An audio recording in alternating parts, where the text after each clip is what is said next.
Hi guys, so in this video I'm going to tell you all about your extension activities. Now basically what the extension activities is your pre-production for your final project. So if you get done with all of your work in any class period, then you go to the extension activities.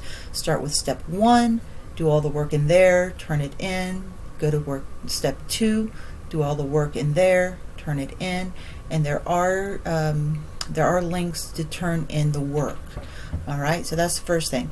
Here's the next thing that I need to tell you about. So with the extension activities, everyone will be doing these activities eventually. This just gives you extra time to make everything perfect.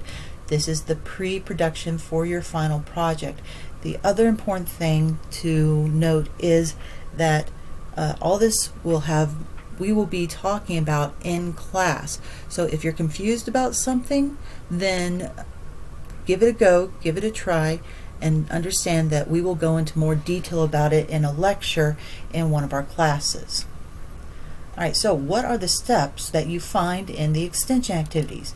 Well, step 1 is you have to have an idea. What is it you need to make a film about? Or not need to, but want to make a film about. And that's it. That's step 1. Step 2 is figuring out if you want to do a message, a theme, or a topic. Alright? So within each of these, first of all, message would be for like a PSA, public service announcement. What social issue do you want to raise awareness of or change the public attitudes and behaviors towards?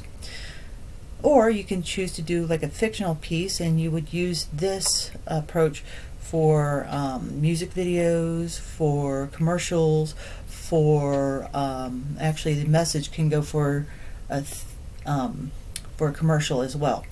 But anyway, so there are 9 top themes that we see constantly. There are plenty of other themes that you can look up and find out about, but the 9 top themes include love, death, good versus evil, coming of age, power and corruption, survival, courage and heroism, prejudice, and the individual versus society.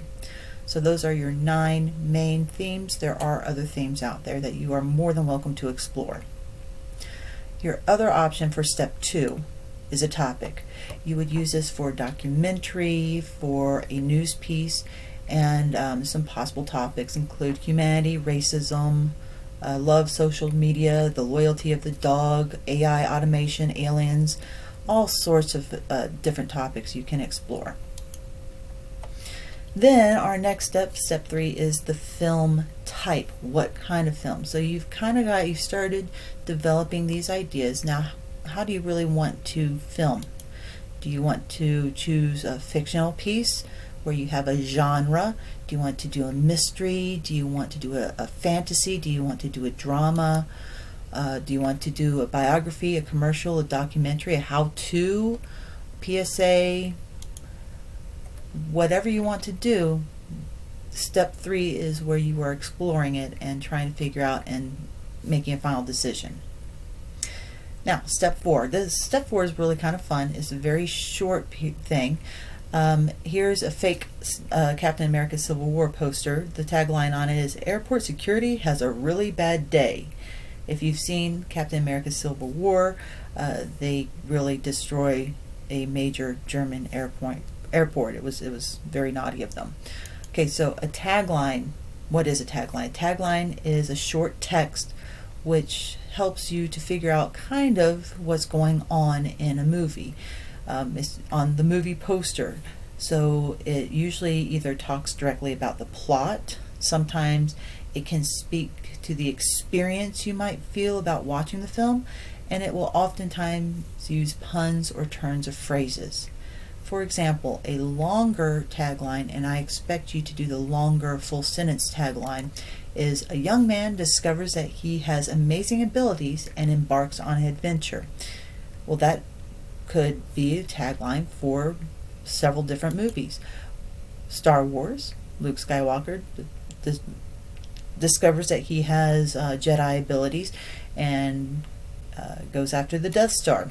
Harry Potter discovers that he can do magic and gets to go to Hogwarts and has some really amazing and some very bloody adventures. Spider-Man, after being bitten by a radioactive spider, realizes that with great power comes great responsibility, and he himself has many adventures. Alright, so that was step 4. Step 5, characters. You will have characters, whether they are real people like in a documentary, or commercials can have real characters, or real people, or they can have characters, fictional pieces, music videos. They can all have characters in them. So step 5 is developing those characters. Step 6, now you have a plot arc. This is just a basic description of your beginning, middle, and end. Another way of, where do we go? Another way of thinking about this is Scooby-Doo. So Scooby-Doo, think about this. You have exposition, rising action, climax, falling action, and then the ending. So all that boils down to is, for example, in the beginning of every Scooby-Doo show and movie, the gang comes across a mystery. The rising action is they take time to investigate, they talk to the suspects, villain appears, they find a clue. The climax, the point of no return, is the chase. With the chase, either they capture the bad guy or they die. Think about it. They would seriously be killed if they didn't capture the bad guy. That's something they don't really talk about in the cartoons. After that, you have the falling action, which is the big reveal. They capture the bad guy, they reveal who he is, and then for your ending, the gang has a good laugh and they drive off in the mystery machine towards more adventure. Alright, so after you figure out the basic beginning, middle, and end, and you plan that out, you actually write a story. I'm sure all of you have written stories before for your various classes. This is literally just a narrative. Step 8 is you create a script. And there will be information about what a script should look like. You have a couple different options. We're going to keep this as simple as possible. Alright, and then finally, we have the storyboard. A storyboard is just a series of pictures that shows the beginning of each shot. And you don't have to be an artist to be able to do that, alright? And that's it. 9 steps. You must turn in all portions, and the actual due dates will be determined. There's a space. There are assignment links for you to turn your stuff into, and it will let me know if you've turned something in. Then I can give you feedback on it. And here's the other thing. You don't have to stop at one. You can come up with more than one film, and then when we finally get back into the classroom, you can decide which one you want to do. And if you finish that one and get it edited, then you can do another one, and boom, it's right there. You don't have to do all the pre-production. All this is going to be determined with how long we will continue to be online. So if you have any questions, if you run into trouble, again, only go into the extension activities if you have completed everything in class. I think it's pretty well self-explanatory, but if not, let me know and I will be more than happy to help you. Again, if you have any questions, email me, unmute yourself, whatever. We'll see you later.